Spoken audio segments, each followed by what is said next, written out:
Boa noite a todos.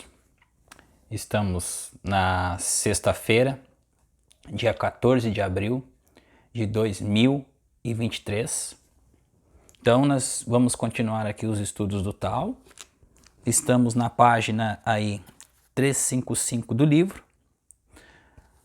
Antes de tudo, peço para vocês que curtirem, deem um joinha no vídeo, compartilhem este vídeo com as pessoas que estejam precisando de pelo menos assistir um vídeo de estudo de um livro, com comentários, considerações, para auxiliar as pessoas. Não é como uma muleta, é para auxiliar as pessoas em suas práticas, em seus estudos, para gerar um esclarecimento um pouquinho melhor, um pouquinho mais de entendimento, assim como nós estamos treinando ao passar isso aqui no canal, tá? Então tudo é um treino aqui nessa terceira dimensão. Nós viemos para cá e nós criamos rótulos, muitos rótulos. Inclusive, na espiritualidade hoje está uma coisa muito romântica. E a primeira coisa romântica e que a gente sempre tem que prestar atenção, gente, quando o ego ele aflora, é dizer o seguinte, que o intelectual ele não é o importante. Intelectual, gente, é importante, porque senão não existiriam os livros. Então por que a gente precisa ler?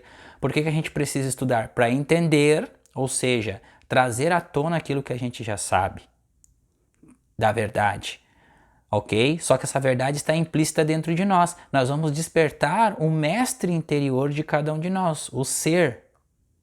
O ser é estar consciente, ligados a esse ser. É a união consciente com Deus, união consciente com o todo. Só que esse ser está dentro de nós e ele precisa ser lembrado. Então, para ele ser lembrado, nós temos que estudar, nós temos que ler, e ler muito, estudar muito e ajudar muito, como diz o professor. Então, aí às vezes eu ouço o seguinte, porque só no intelectual não basta. Tem que ter, claro, a gente tem que ter o sentimento. Tem que ter o sentimento. Porque se aquilo que a gente estuda não entrar para o sentimento, do que vai valer o estudo? É só um aprendizado intelectual e na nossa vida prática a gente não vai aplicar este princípio? E aí não vale de nada mesmo, daí eu concordo. Agora, dizer que o intelectual ele não ajuda para a gente progredir, porque é um estudo, a gente precisa primeiro saber qual a crença real que existe, como que o universo funciona, qual é a realidade da vida. E em segundo lugar, a gente precisa treinar, porque a gente está condicionado a acreditar no quê? Acreditar na ilusão. A gente vive numa ilusão, a gente vive numa crença de que a gente é uma carne, que a gente vai partir daqui e quando a gente partir daqui acabou. E a gente um é diferente do outro, ou seja, eu sou uma coisa, você é outra, então eu posso ferir você, matar você. É uma crença isso, então a gente precisa mudar estes conceitos. E para mudar os conceitos, somente no estudo. Então por isso que a gente está aqui neste canal, gente. Mesmo este canal tendo pouca audiência ainda, quantos views tem nestes vídeos do Tao? 2, 3, 4 views. Então é assim, o trabalho ele precisa ser continuado aqui neste canal. Tá? Então nós vamos terminar essa série do Tao, nós vamos fazer uma pesquisa de novo, trazer uma nova série de estudos aqui de livro, leitura, tá? Então a gente vai trazer considerações, vamos trazendo estudo e vamos indo, vamos estudando, vamos aprimorando, porque é mais um canal que nós podemos criar uma família aqui. Eu sou ressonante, você é ressonante que está me assistindo. Muitas pessoas que chegam neste canal são ressonantes e ressonantes iniciais, pessoas que estão iniciando a utilização da ferramenta e muitas vezes não sabem o porquê que as coisas acontecem. Então, é um processo de limpeza, um processo de lavagem que precisa ser feito. A gente não pode ficar com as mesmas crenças toda a vida. Claro que a gente vai se deparar com aquilo que está acontecendo na nossa vida de negativo. Por quê? Porque isso está implícito em nós, é a nossa emanação. Tudo aquilo que a gente emana volta, campo eletromagnético. Tá ok? Então, terminando essas considerações iniciais, vamos aqui para o nosso estudo de hoje, página 355, nesta sexta-feira, e nós vamos iniciar o capítulo 78 do livro, que diz assim: ó, sob o céu, nada é mais suave e brando que a água. No entanto, para atacar o que é rígido e duro. Vou repetir. Sob o céu, a consciência universal, nada é mais suave e brando que a água. Espírito. A água simboliza o espírito. No entanto, para atacar o que é rígido e duro, nada pode se adiantar a ela. Nada pode substituí-la. Assim, a suavidade vence a força. Lembram que soltar? Esse livro ensina a soltar. O que é soltar? O que é estar em estado de Buda? Esse livro, ele ensina tudo isso, tá? Não há quem não o saiba. Então isso todos nós sabemos, só que nós não estamos conscientes disso. Não foi o que nós falamos na introdução deste vídeo? Não há quem possa praticá-lo. Por isso, o homem sagrado disse: aceitar as impurezas do reino chama-se reger o cereal e a terra. Aceitar as desventuras do reino chama-se reinar sob o céu. As palavras corretas parecem contrárias. Então, vejamos aqui a nossa primeira estrofe, o que isso significa em termos normais, em termos cotidianos de nossa vida. Sob o céu, nada é mais brando do que a água. No entanto, para atacar o que é rígido e duro, nada pode se adiantar a ela. Nada pode substituí-la e assim a suavidade vence a força. O brando vence o duro. Sob o céu não há quem não o saiba. Não há quem possa praticá-lo. Sob o céu significa no mundo. No mundo. Porque tudo que existe no mundo está sob o céu. A estrofe diz que a água possui uma natureza suave e branda, mas apesar dessa fragilidade, consegue atacar tudo que é rígido e duro, como, por exemplo, perfurar uma rocha. Não tem aquele ditado que a água tanto bate até que fura, tanto bate na pedra até que fura? É isso.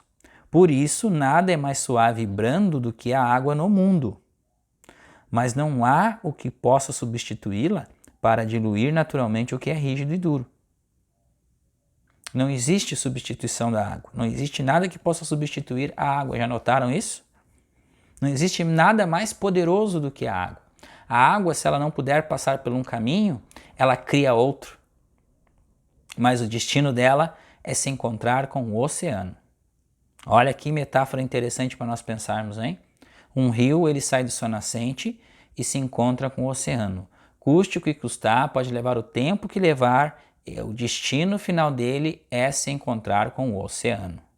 Ok? Seguimos aqui. A água no estado líquido e em condições normais de movimentação no planeta, o que significa longe dos excessos trazidos por acidentes, intempéries ou temperaturas extremas, possui simbolicamente as características da suavidade, brandura e tolerância. É suave porque chega sorrateiramente sem fazer alarde. Como ocorre, por exemplo, nos eventos de infiltrações em paredes e solos, é branda porque chega acariciando os lugares por onde passa, como fazem os riachos e as nascentes em montanhas e florestas.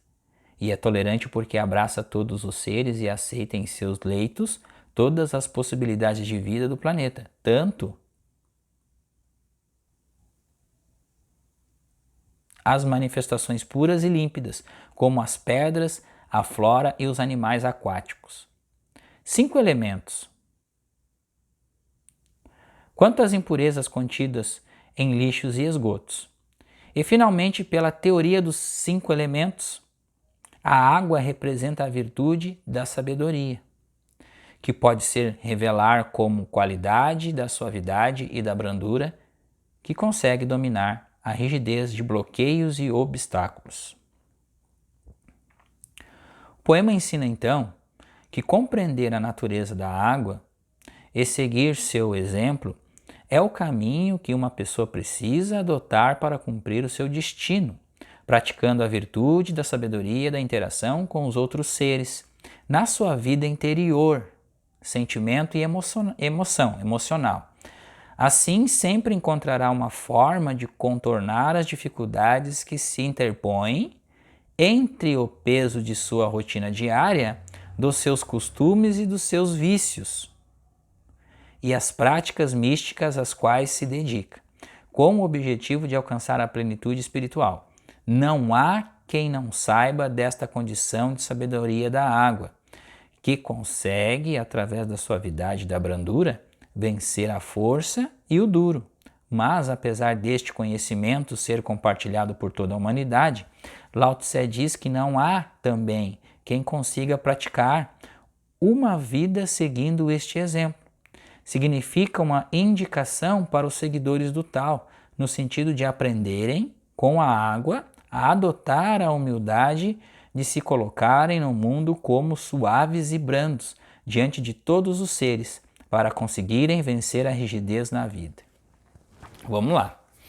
Então, cada verso agora se aproximando do final do estudo deste livro, ele vai nos indicando, vai nos dando uma sensação interior de brandura e suavidade. Mesmo que a gente saia desse estudo, gente, a gente volte a nos confrontar com a nossa vida diária. Por quê? Porque este verso aqui é a mesma questão que o professor sempre diz, de soltar.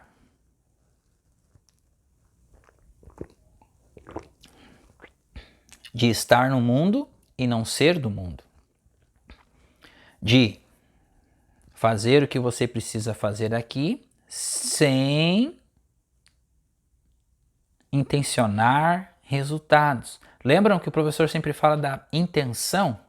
A intenção muda o colapso da função de onda. A intenção, ela muda o comportamento do elétron.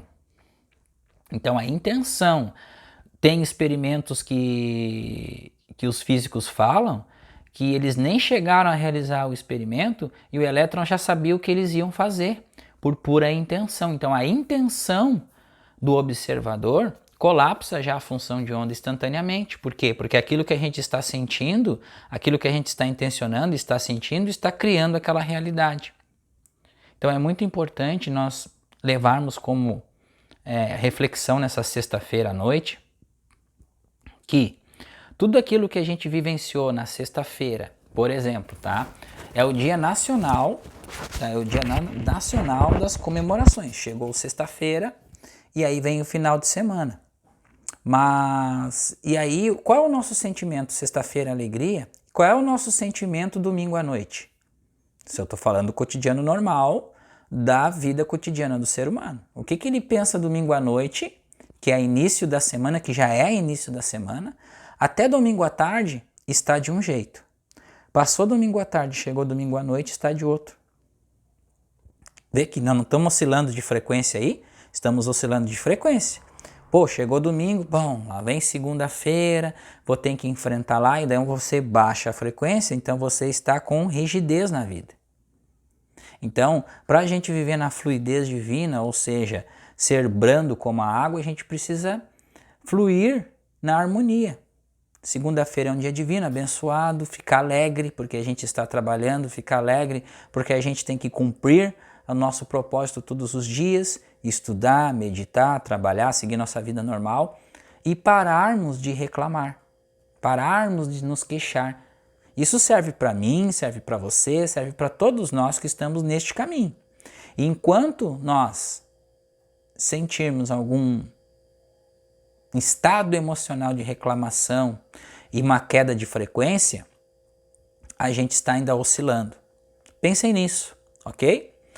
Podem comentar abaixo deste vídeo aqui, colocar perguntas, compartilhem este vídeo, compartilhem este momento aqui com o Tao. Voltamos amanhã para a próxima estrofe e lembre-se sempre de compartilhar este vídeo com alguém que precise conhecer a verdade, saber os princípios do Tao, o que o Jesus ensinou, o que o Lao Tse ensinou, que Akenaton ensinou 3.300 anos atrás e assim se segue, tudo indicando ao único propósito. Obrigado.